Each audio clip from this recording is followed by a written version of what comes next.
বিসমিল্লাহির রহমানির রহিম।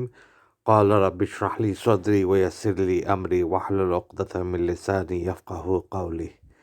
সম্মানিত শাহজাহানপুর গ্রুপ, আসসালামু আলাইকুম ওয়া রাহমাতুল্লাহি ওয়া বারাকাতুহু। এই ভয়েস মেসেজ দিলাম আমি শাহজাহানপুরের আবুল কালাম। আশা রাখি আপনারা অকল বালা আছেন। আপনার দোয়ায় আমিও একমতো বালা আছি। আজকে আমি ইমানে কিনোর কথা কইতাম চাইরাম, একটা ইনস্ট্রাকশন দিতাম চাইরাম, যেটা আমরা ধর্ম আমরা হয় একটু হইলেও আমরা কোরআন শরীফ পড়তাম। আর আমি কইমু যে কোরআন শরীফের অনুবাদ আমরা যারা ইংলিশ বুঝি ইংলিশে পড়তাম, যারা বাংলা বুঝি বাংলা অনুবাদ আছে, ট্রান্সলেশন আছে, বাংলায় পড়তাম। কোরআন শরীফের ট্রান্সলেশন যদি আমরা পড়ি, তা আল্লাহ কিতা কয় রাইকেন আমরা বুঝমু নিজের ভাষায়, যে ভাষা আমরা বুঝি বালা ও ভাষায়ও ট্রান্সলেশন আছে। কোরআন শরীফ পড়লে ইমান তাজা হইব, আর আমরা আল্লাহ সম্বন্ধে বালা আইডিয়া হইব আমরার।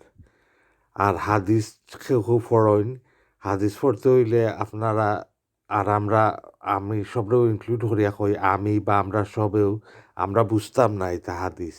এখানে হাদিসের মাঝে সহি থাকে, দোয়াইফ থাকে, এটা মহাদিস হলে বুঝবা বা মুফতি হলে বুঝবা। আমরা যারা আলিম নাই, আমরা হাদিস লইয়া তর্কাতর্কি করা থাকি।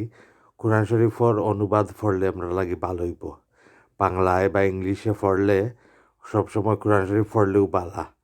হাদিস ইতা আলিম ওলামা হলে ইতা ডিল করবা নেই, ইতা ওয়াজও গেলে আমরা শুনবো না।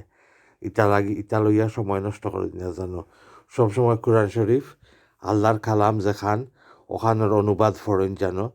যত সময় দিতে পারবা অত বেশি ভালো হইব। প্রত্যেক দিন যদি 1 ঘন্টা বা আধা ঘন্টাও যদি পড়তে পারেন, অনুবাদ পড়েন যদি, বুঝিয়া পড়েন যদি, নেকি হইব ইনশাআল্লাহ। তো ওটা আছিল আমার মেসেজ কোরআন শরীফ পড়বা লাগি।